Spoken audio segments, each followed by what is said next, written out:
Okay madam, Y BJP?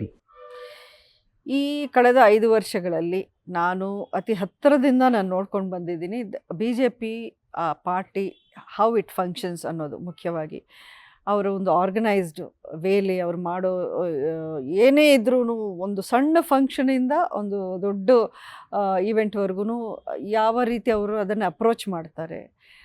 ಇನ್ನು ಅದಕ್ಕಿಂತ ಅತಿ ಮುಖ್ಯವಾದದ್ದು ನರೇಂದ್ರ ಮೋದಿ ಅವರ ಒಂದು ವಿಷನ್, ನಮ್ಮ ದೇಶಕ್ಕಾಗಿ ಯಾವ ರೀತಿ ಅವರ ಕಲ್ಪನೆ ಇದೆ, ಯಾವ ರೀತಿ ಅವರ ಕನಸುಗಳಿವೆ ಅನ್ನೋದನ್ನು ನೋಡಿ ನಿಜಕ್ಕೂ ಐ ಫೀಲ್ ನಮ್ಮ ದೇಶದ ಈ 10 ವರ್ಷಗಳಲ್ಲಿ ಆಗಿರುವಂಥ ಒಂದು ಅಭಿವೃದ್ಧಿ, ಒಂದು ಪ್ರಗತಿ, ಎಲ್ಲೋ ಇದ್ದಿದ್ದ ನಮ್ಮ ದೇಶ ಇವಾಗ ಪ್ರಪಂಚದಲ್ಲಿ ನೀವು ಎಕಾನಮಿ ವೈಸ್ ನೋಡಿಕೊಂಡ್ರೆ ಎಲ್ಲಿದ್ದನೋ 5ನೇ ಸ್ಥಾನಕ್ಕೆ ತಂದು ಕೂರಿಸಿದ್ದ ಒಂದು ಹೆಗ್ಗಳಿಕೆ ಅದು ನರೇಂದ್ರ ಮೋದಿ ಆ್ಯಂಡ್ BJP ಪಕ್ಷಕ್ಕೇ ಸಿಗುತ್ತೆ. ಅದು ಅವರು ಸ್ವಾರ್ಥದಿಂದ ಯಾವುದೇ ಕೆಲಸ ಮಾಡಲ್ಲ. ಏನೇ ಅವ್ರಿಗೆ ಯಾರೇ ಈಗ ಆಪೋಸಿಷನ್ ಅವರು ಟೀಕ್ಸಿದ್ದು ಅಥವಾ ಏನೇನೋ ಬೇರೆ ಬೇರೆ ರೀತಿಯ ಮಾತುಗಳನ್ನು ಅವ್ರು ಯಾವುದಕ್ಕೂ ತಲೆ ಕೆಡಿಸ್ಕೊಂಡಿಲ್ಲ. ಯಾಕೆಂದರೆ ಅವರ ವಿಷನ್ ಸ್ಟ್ರೇಟ್ ಫಾರ್ವರ್ಡ್ ಆಗಿದೆ. ನಮ್ಮ ದೇಶದ ಪ್ರಗತಿ ಪ್ರತಿಯೊಬ್ಬರಿಗೆ ನನ್ನ ಯೋಜನೆಗಳ ಒಂದು ಬೆನಿಫಿಟ್ ಪ್ರತಿಯೊಂದು ಮನೆಗೆ ಮೂಲೆಯಲ್ಲೂ ಸಿಗಬೇಕು ಅನ್ನೋದು ಒಂದೇ ಅವರ ಇದು. ಆ್ಯಂಡ್ ಕನಸು ಇರ್ಬೋದು, ಬಟ್ ಅದನ್ನು ಇಂಪ್ಲಿಮೆಂಟ್ ಮಾಡೋಕ್ಕೆ ಒಂದು ಎಕ್ಸಿಕ್ಯೂಟ್ ಮಾಡೋಕ್ಕೆ ಒಂದು ಶಕ್ತಿ ಬೇಕು, ಅದರ ಒಂದು ಆರ್ಗನೈಸೇಷನ್ ಬೇಕು, ಆ ಡಿಸಿಪ್ಲಿನ್ ಬೇಕು, ಆ ಶಿಸ್ತು ಆ ಪಾರ್ಟಿಲಿದೆ. ಮೇಡಮ್, ಈಗ ತಾವು BJPಯ ಸಿದ್ಧಾಂತವನ್ನು ಒಪ್ಪಿ ಸಿದ್ಧಾಂತವನ್ನ ಎಕ್ಸೆಪ್ಟ್ ಮಾಡಿಕೊಂಡು BJPಗೆ ಸಪೋರ್ಟ್ ಮಾಡ್ತಾ ಇದ್ರು, ಅಥವಾ ನರೇಂದ್ರ ಮೋದಿ ಅವರ ಡೆವಲಪ್ಮೆಂಟ್ ಮಾತ್ರ ನೋಡಿ ಹಿಂದುತ್ವನೂ ಎಕ್ಸೆಪ್ಟ್ ಮಾಡ್ಕೊಂಡಿದ್ದೀನಿ, ಡೆವಲಪ್ಮೆಂಟು ಎಕ್ಸೆಪ್ಟ್ ಮಾಡ್ಕೊಂಡಿದ್ದೀನಿ ಅಂತನೋ, ಅಥವಾ ಹಿಂದುತ್ವ ಎಕ್ಸೆಪ್ಟ್ ಮಾಡ್ಕೊಂಡಿಲ್ಲ ಬರೀ ಡೆವಲಪ್ಮೆಂಟ್ ನೋಡಿಯೇ ನಾನು BJPಗೆ ಸಪೋರ್ಟ್ ಮಾಡ್ತಾ ಇದ್ದೀನೋ ಏನು? ಅಲ್ಲ, ಖಂಡಿತ ನನಗೆ ಫಸ್ಟು ನರೇಂದ್ರ ಮೋದಿ ಅವರ ವಿಷನ್ನು, ಅವರ ಡೆವಲಪ್ಮೆಂಟ್ ವರ್ಕ್ ಇದು ಫಸ್ಟ್ ಆದ್ಯತೆ. ಆಮೇಲೆ ಹಿಂದುತ್ವ ಅನ್ನೋದು ಅವರ ಪಾರ್ಟಿಯ ಐಡಿಯಾಲಜಿ ಹಿಂದುತ್ವ, ಇದೊಂದು ಹಿಂದೂ ದೇಶ ಅಂತ ಹೇಳುವಂಥದ್ದು ಅವರ ಪಾರ್ಟಿ ಐಡಿಯಾಲಜಿ. ಅದನ್ನು ಒಪ್ಕೊಂಡಿದ್ದೀರಾ ತಾವು? ಅಲ್ಲ, ಹಿಂದೂ ದೇಶ ಅಂತ ನನಗೆ ಈ ಪ್ರಶ್ನೆನೇ ನೀವು ಮಾತ್ರ ಅಲ್ಲ, ಬೇರೆ ಎಲ್ಲ ಕಡೆನೂ ಈ ಚರ್ಚೆ ಈ ರೀತಿ ಆಗುತ್ತೆ. ನನಗೆ ತುಂಬ ಆಶ್ಚರ್ಯ ಆಗುತ್ತೆ. ಈಗ ಎಲ್ಲೇ ಇದ್ರೂ ಒಂದು ಕಂಟ್ರಿಯಲ್ಲಿ ಯಾವ ಮೆಜಾರಿಟಿ ಇದೆಯೋ, ಯಾವ ರಿಲಿಜನ್ ಅಥವಾ ಕಮ್ಯುನಿಟಿ, ಅದನ್ನು ಆ ಒಂದು ಕಮ್ಯುನಿಟಿ ಬೇಸ್ಡ್ ಅಂತಲೇ ಕರಿತೀವಿ. ಈಗ UAE ಅಂದರೆ ಅದು ಮುಸ್ಲಿಂ ಕಂಟ್ರಿ, ಇಂಡೋನೇಷ್ಯಾ ಅಂದರೆ ಅದು ಮುಸ್ಲಿಂ ಕಂಟ್ರಿ, ಮಾಲ್ದೀವ್ಸ್ ಅಂದರೆ ಅದು ಮುಸ್ಲಿಂ ಕಂಟ್ರಿ. ಯಾಕೆಂದರೆ ಅಲ್ಲಿ ಮೆಜಾರಿಟಿ ಇರೋದು. ಹಾಗಿದ್ರೆ ಅಲ್ಲಿ ಬೇರೆ ರಿಲಿಜನ್ಸ್ ಅವರಿಲ್ವಾ? ಹಿಂದೂಗಳಿಲ್ವಾ? ಕ್ರಿಶ್ಚಿಯನ್ಸ್ ಇಲ್ವಾ? ಸಿಖ್ಸ್ ಇಲ್ವಾ? ಬುದ್ಧಿಸ್ಟ್ ಇಲ್ವಾ? ಬೇರೆ ಯಾರೂ ಇಲ್ವಾ? ಎಲ್ಲರೂ ಇದ್ದಾರೆ. ಬಟ್ ಆ ಮೆಜಾರಿಟಿ ಏನಿದೆ ಅದನ್ನು ಕರಿತೀವಿ ಹಿಂದುತ್ವ ಅಂತ ಬಂದಾಗ. ಅದನ್ನು ಕೆಲವರು ಅದೇನೋ ಒಂದು ಕೆಟ್ಟ ಮಾತು ಅನ್ನೋ ಥರ ಬಿಂಬಿಸೋಕೆ ಮಾಡುವಂಥ ಪ್ರಯತ್ನ ಈ ನಡುವೆ ಆಗ್ತಿದೆ. ಅದು ಪೊಲಿಟಿಕಲ್ ಎಜೆಂಡಾಸ್ ಇಟ್ಕೊಂಡು ಮಾತಾಡೋರ್ದು ಒಂದಿದೆ. ಈಗ ಹಿಂದುತ್ವ ಅಂದರೆ ಅವ್ರು ಏನು ಮಾಡೋಕ್ಕೆ ಹೊರಟಿದ್ದಾರೆ? ಹಾಗಾದರೆ ಹಿಂದುತ್ವ ಅಂದರೆ ಬೇರೆ ರಿಲಿಜನ್ಸ್ನ ಸರ್ವನಾಶನ ಮಾಡಬೇಕು ಅಂತ ಹೊರಟಿರೋದು ಅವರು?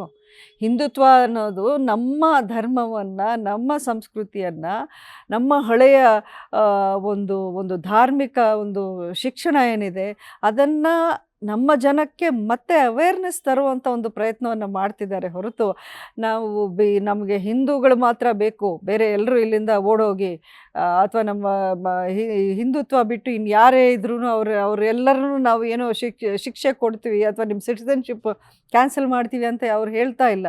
ಹಿ ವಾಂಟ್ಸ್ ಟು ಇನ್ಕ್ಲೂಡ್ ಎವ್ರಿಬಡಿ. ಮೊನ್ನೆ ಪಾರ್ಲಿಮೆಂಟಲ್ಲಿ ಒಬ್ಬ ಸೀನಿಯರ್ ಸದಸ್ಯರು ಸೌಗತ್ ರಾಯ್ ಅಂತ ಇದೇ ರೀತಿ ಒಂದು ಮಾತು ಹೇಳಿದ್ರು. ಒಂದು ಬಡ್ಜೆಟ್ ವಿಷಯಕ್ಕೆ ಬಂದಾಗ ಇದರಲ್ಲಿ ಫಾರ್ಮರ್ಸ್ಗೆ ಹೇಳಿದ್ರಿ, ಮಹಿಳೆಯರಿಗೆ ಹೇಳಿದ್ರಿ, ಯುವಕರಿಗೆ ಹೇಳಿದ್ರಿ, ಮೈನಾರಿಟೀಸ್ಗೆ ಏನು ಹೇಳಿದ್ರಿ ಅಂತ ಕೇಳಿದ್ರು. ಈ ಪ್ರಸ್ತಾಪ ಬಂದಿದ್ದಕ್ಕೆ ನಾನು ಹೇಳ್ತೀನಿ, ಮೋದಿ ಅವರು ಒಂದೇ ಆನ್ಸರ್ ಕೊಟ್ಟರು. ಹಾಗಾದರೆ ನಿಮ್ಮ ರಾಜ್ಯದಲ್ಲಿ ಮಹಿಳೆಯರಲ್ಲಿ ಮುಸ್ಲಿಮ್ಸ್ ಇಲ್ವಾ? ಮೈನಾರಿಟೀಸ್ ಇಲ್ವಾ? ರೈತರಲ್ಲಿ ಮುಸ್ಲಿಮ್ಸ್ ಇಲ್ವಾ? ಮೈನಾರಿಟೀಸ್ ಇಲ್ವಾ? ಯುವಕರಲ್ಲಿ ಮೈನಾರಿಟೀಸು ಮುಸ್ಲಿಮ್ಸ್ ಇಲ್ವಾ? ನನ್ನ ಯೋಜನೆಗಳು ಪ್ರತಿಯೊಬ್ಬರಿಗೆ, ನಾನೊಂದು ರೋಡ್ ಕಟ್ಟಿದ್ರೆ ಅದರಲ್ಲಿ ಬರೀ ಹಿಂದೂಗಳು ಓಡಾಡೋದು, BJPನವರು ಓಡಾಡೋದಲ್ಲ, ಪ್ರತಿಯೊಬ್ಬರು ಓಡಾಡೋಕ್ಕೆ ನಾವು ಮಾಡೋದು. ಆ ರೋಡನ್ನ ಒಂದು ಜಲ್ ಜೀವನ್ ಮಿಷನ್ ಅಂತ ಮಾಡಿದ್ರೆ ಅದು ಪ್ರತಿಯೊಬ್ಬರು ಮನೆಗೆ, ಅದನ್ನು ನೀವು ಯಾವ ರಿಲಿಜನ್ನು, ಯಾವ ಧರ್ಮಕ್ಕೆ ಸೇರಿದವರಂತ ನೋಡಿ ನಾವು ಕೊಡಲ್ಲ. ಸೊ ಹಂಗಾದರೆ what is the meaning of Hindutva ಅನ್ನೋದು ನಾವು ತುಂಬ ಡೀಪಾಗಿ. ರಾಜಕಾರಣದಲ್ಲಿ 2 ದೃಷ್ಟಿಕೋನ ಇದೆ. ಒಂದು ಹಿಂದುತ್ವದ ದೃಷ್ಟಿಕೋನ, ಇನ್ನೊಂದು ಸೆಕ್ಯುಲರ್ ಕಾನ್ಸ್ಟಿಟ್ಯೂಷನ್ ಅಂತ ಹೇಳುವಂಥ ಒಂದು ದೃಷ್ಟಿ. ಅಂದರೆ ಈ ದೇಶದಲ್ಲಿ ಒಬ್ಬ ಹಿಂದೂಗೆ ಎಷ್ಟು ಅಧಿಕಾರ ಇದೆಯೋ ಅಷ್ಟೇ ಮುಸಲ್ಮಾನರಿಗೂ ಇದೆ, ಕ್ರಿಶ್ಚಿಯನ್ಸ್ರಿಗೂ ಇದೆ, ಬೇರೆ ಧರ್ಮದವ್ರಿಗೆ ಸೆಕ್ಯುಲರ್ ಕಾನ್ಸ್ಟಿಟ್ಯೂಷನ್ ಅಂತ ಹೇಳುವಂಥದ್ದು. ಸೊ ಹಾಗಾಗಿ ಈ ಎರಡು ರಾಜಕೀಯ ಪ್ರಭೇದ ಇದೆ. ಅಂದರೆ ಈಗ ತಮ್ಮ ಪ್ರಭೇದ, ಈಗ ತಾವು ಏನು ಹೇಳ್ತಾ ಇದ್ರಿ, ಹಿಂದುತ್ವ ತಾವು ಎಕ್ಸೆಪ್ಟ್ ಮಾಡ್ಕೊಂಡಿದ್ದೀರಿ, ಹಾಗೆ ಸಂವಿಧಾನದ ಆಶಯಗಳನ್ನು ಎಕ್ಸೆಪ್ಟ್ ಮಾಡ್ಕೊಂಡಿದ್ದೀನಿ, ನರೇಂದ್ರ ಮೋದಿಯವರ ಅಭಿವೃದ್ಧಿ ಯೋಜನೆಗಳನ್ನು ಸಹ ಎಕ್ಸೆಪ್ಟ್ ಮಾಡಿ ತಾವು BJPಗೆ ಸಪೋರ್ಟ್ ಮಾಡ್ತಾ ಇದ್ದೀರಿ ಅಂತ. ನೋಡಿ, but I have to go into detail ಈ ಒಂದು ತರ್ಕಕ್ಕೆ. ಯಾಕೆಂದರೆ ಸೆಕ್ಯುಲರ್ ಅನ್ನೋದು ತುಂಬ ಮಿಸ್ಯೂಸ್ಡ್ ವರ್ಡ್ ಆಗಿಬಿಟ್ಟಿದೆ ನಮ್ಮಲ್ಲಿ. ಸೆಕ್ಯುಲರ್ ಅಂದರೆ ಬರೀ ನೀವು ಒಂದು ಕಮ್ಯುನಿಟಿ ಪರ ನಿಂತರೆ ಅದು ಸೆಕ್ಯುಲರ್ ಆಗಲ್ಲ. ಸೆಕ್ಯುಲರ್ ಅಂದರೆ ನೀವು ಪ್ರತಿಯೊಂದು ಕಮ್ಯುನಿಟಿನ ವಿಶ್ವಾಸಕ್ಕೆ ತಗೊಂಡು ಪ್ರತಿಯೊಂದು ಕಮ್ಯುನಿಟಿಗೆ ನೀವು ಒಂದು ನ್ಯಾಯಬದ್ಧವಾದ ಜಸ್ಟಿಸ್ನ ಕೊಡಿಸೋದಾದರೆ ಅದು ಸೆಕ್ಯುಲರಿಸಮ್. ನೀವು ಸೆಕ್ಯುಲರ್ ಪಾರ್ಟಿ ಅಂತೀರಾ. ಈಗ ಸಪೋಸ್ ಪಾಲಿಟಿಕ್ಸ್ಗೆ ಬರೋಣ, ಒಂದು ಸ್ಪರ್ಧೆ, ಒಂದು ಕಾನ್ಸ್ಟಿಟ್ಯೂನ್ಸಿ, ಅಲ್ಲಿ ಸಪೋಸ್ ನಿಮ್ಗೆ ಅಲ್ಲಿ ಒಕ್ಕಲಿಗ ಪ್ರಧಾನವಾದ ಒಂದು ಕ್ಷೇತ್ರ, ನೀವು ಬೇರೆಯವ್ರಿಗೆ ಕೊಟ್ಬಿಡ್ತೀರಾ ಅಲ್ಲಿ ನಿಮ್ಮ ಟಿಕೆಟ್ನ? ಅಷ್ಟೇ ಸೆಕ್ಯುಲರ್ ನೀವಿದ್ದರೆ, ಬೇಡಪ್ಪ ನಾವು ಇಲ್ಲಿ ಮೆರಿಟ್ ಕ್ಯಾಂಡಿಡೇಟ್ ಯಾರಿದ್ದಾರೆ ಅವ್ರಿಗೆ ಕೊಡ್ತೀವಿ, ನಾವು ಒಕ್ಕಲಿಗರಾದರೆ ಏನು ಇನ್ಯಾರಾದರೆ ಏನು, ನಮ್ಮ ಕ್ಯಾಂಡಿಡೇಟ್ ಮೆರಿಟ್ ನೋಡಿ ನೀವು ವೋಟ್ ಹಾಕಿ ಅನ್ನೋ ಅಂಥ ಧೈರ್ಯ ಸಾಹಸ ನೀವು ಮಾಡ್ತೀರಾ? Prove your secular first. ನೀವು ಹೇಳಿ ಸೆಕ್ಯುಲರ್ ಅಂದರೆ ನಿಮ್ಮ ಉದ್ದೇಶ ಏನು ಅಂತ ಇಂಥ ಒಂದು ಪಕ್ಷಗಳು ಪ್ರೂವ್ ಮಾಡ್ಕೋಬೇಕಾಗಿರೋ ಒಂದು ಸಂದರ್ಭ ಇದು. ಯಾಕೆಂದರೆ ಸೆಕ್ಯುಲರ್ ಅನ್ನೋದಕ್ಕೆ ನಾವು ರಾಜಕಾರಣದಲ್ಲಿ ಪ್ಲೇಸ್ ಇಲ್ಲ.